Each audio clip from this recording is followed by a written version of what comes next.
Assalamualaikum warahmatullahi wabarakatuh. Alhamdulillahirabbil alamin wassalatu wassalamu ala nabiyyina Muhammadin wa ala alihi wa ashabihi ajma'in, amma ba'du. Ikhwani rahimani wa rahimakumullah. Kaifa halukum fi hadha sabah? Alhamdulillah.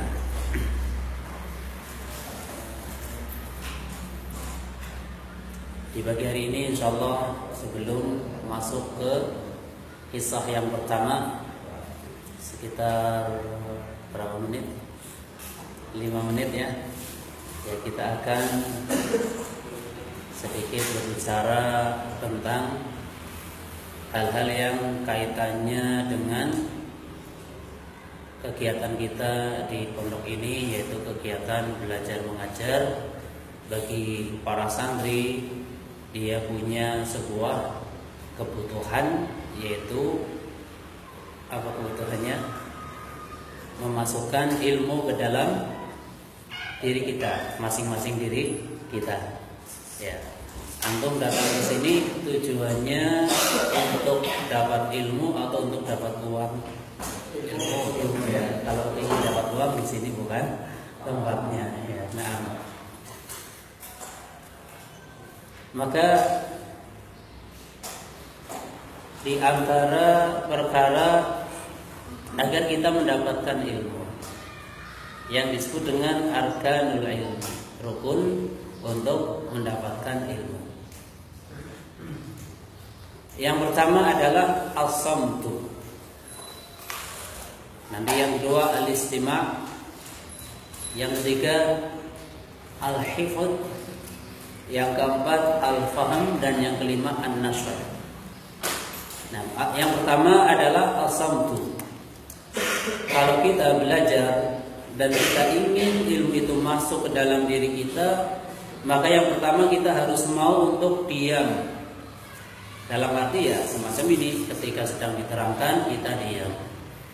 Termasuk di dalamnya kita harus sepakat tentang pentingnya sesuatu yang sedang kita pelajari. Contoh, kita belajar akidah, kita harus sepakat bahwasanya akidah ini perkara yang penting. Kalau kita sudah mengatakan ini nggak penting, nggak mungkin ilmu itu masuk.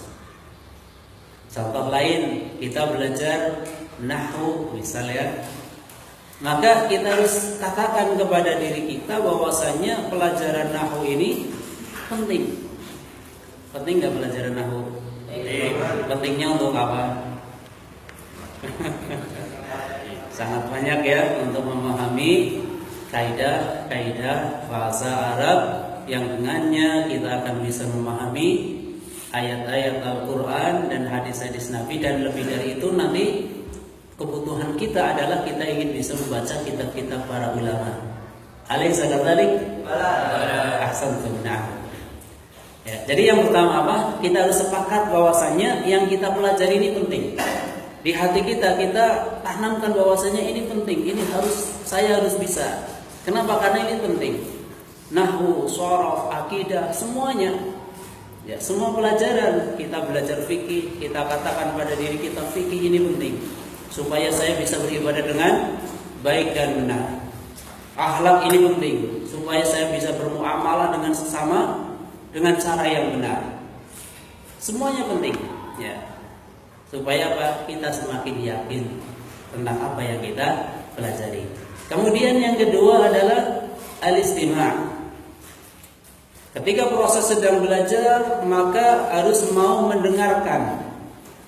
Dan mendengarkannya juga mendengarkannya itu sepenuh hati, bukan sekedar saja ya, ikut hadir, duduk, mendengarkannya dengan setengah hati. Setengah hati seberapa? Sepenuh hati ya, dengan sebenar-benarnya. Kenapa? Karena kita merasa penting, maka kita dengarkan dengan sebaik-baiknya. Ya, setiap ucapannya, setiap perkataan yang disampaikan oleh para guru kita perhatikan. Ya. Jika orang atau di antara Anda siswa yang dia serius mendengarkan di antara tandanya ya, tidak ngantuk. Bisa nggak ngantuk kemudian mengklaim, oh saya ini mendengarkan dengan sebaik-baiknya tapi ngantuk gitu, kan nggak mungkin ya. Ya maka ketika kita merasa kantuk, ya izin dulu keluar untuk apa? Pergi lagi seperti itu. Usahakan ya ketika kita sedang di dalam kelas tidak boleh ngantuk. Ya, kalau ngantuk keluar lagi wudhu seperti itu. Nah, supaya bisa mendengarkan dengan sebaik-baiknya. Jadi yang pertama kita sepakat bahwasanya yang kita pelajari itu perkara yang penting. Yang kedua yaitu kita mau mendengarkan dengan sebaik-baiknya. Kemudian yang ketiga, supaya ilmu itu masuk ke dalam diri kita, maka kita harus mau menghafalkan. Dan ini memang sesuatu yang lumrah kalau bahasa kita. Tahu ya arti lumrah ya? Wajar. Yang namanya talib ya dia menghafal. Dan jangan sampai antum menyesal. Menyesalnya bagaimana? Menyesalnya nanti kalau sudah besar, kemudian merasa, oh sekarang kok sulit menghafal. Sekarang udah besar masih kecil? Masih kecil? Sedang. Ya ini kesempatan antumnya. Kesempatan antum untuk menghafalkan. Jangan beralasan, oh ini masa banyak banget yang harus dihafalkan. Sudah nikmati saja, hafalkan saja seperti itu. Ya syukur-syukur setiap kita belajar satu buku, selesai satu buku, hafal satu buku. Itu yang paling bagus. Ya. Hafalkan setiap lembarnya, setiap kalimatnya, setiap lembarnya. Nanti pindah lembar hafalkan lagi seperti itu terus. Ya, jangan ada kekhawatiran nanti kalau saya mau hafal banyak nanti pusing. Insya Allah enggak. Ya, kenapa? Karena kemampuan otak kita diciptakan oleh Allah Subhanahu Wa Taala ini punya daya rekam yang luar biasa.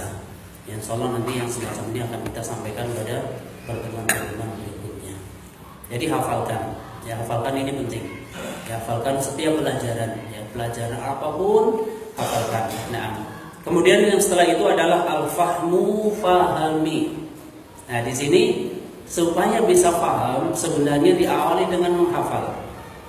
Hafalkan, kemudian pahami.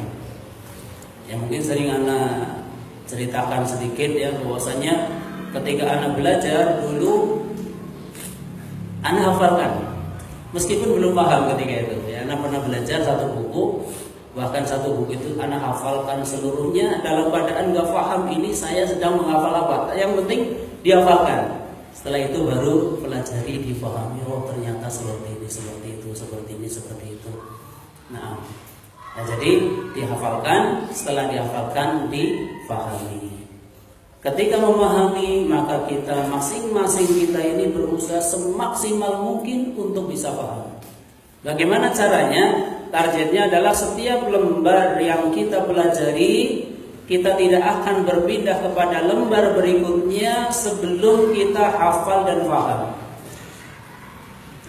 Akan tapi pembelajaran kita di sini nggak mungkin. Ini ada yang belum paham berarti kita belum tambah. Kan nggak mungkin ya. Nanti kalau seperti itu pelajarannya berhenti di situ. Ya artinya masing-masing kita punya target seperti itu. Kenapa? Karena pelajaran di sini bertambah seperti itu terus sampai selesai. Ya tidak mungkin pelajarannya berhenti karena ada satu siswa yang belum hafal berarti kita belum tambah. Sampai seminggu sampai sebulan belum hafal berarti belum ditambah, mungkin seperti itu. Karena untuk di sini kita adakan keseragaman, pelajarannya tambah terus. Ini maksudnya bagi antum untuk pribadi, ukuran pribadi. Artinya ketika besok ada tambahan pelajaran, usahakan pelajaran yang sekarang sudah hafal dan sudah paham, sehingga nanti masuk pelajaran berikutnya akan terasa nikmat. Beda dengan yang masuk pelajaran berikutnya yang sebelumnya belum paham, ditambah lagi, belum paham lagi, ditambah lagi, jadinya apa? Pusing itu biasanya seperti itu. Biasanya itu ya, ada yang merasakan kadang belum paham sudah ditambah lagi, belum paham lagi sudah ditambah lagi. Ya karena memang tugas ustaznya itu nambah pelajaran terus. Dan ini tugas antum ya, tugas antum itu menghafal dan memahami. Nah, sehingga terus berusaha semaksimal mungkin. Dan yang terakhir adalah, dan ini tidak kalah penting untuk memasukkan ilmu ke dalam diri kita, an-nashru, disebarluaskan, disampaikan kepada yang lain. Dan ini cara yang paling efektif.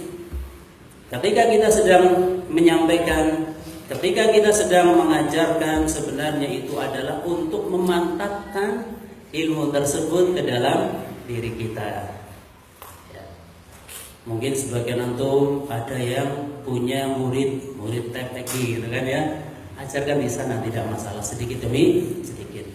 Kemudian yang sama sekali gak punya murid, bisa muzakarah atau berdiskusi dengan sesama teman, ya, berdiskusi tentang pelajaran yang sudah disampaikan. Ini juga dalam rangka untuk memasukkan ilmu ke dalam diri kita. Sehingga kesimpulannya, agar kita mendapatkan ilmu, maka yang pertama kita mau atau kita siap untuk diam, yaitu sepakat terhadap pentingnya ilmu yang kita pelajari. Kemudian kita dengarkan dengan sebaik-baiknya, kemudian kita hafalkan, kita fahami, dan kita sebarluaskan kepada yang lainnya.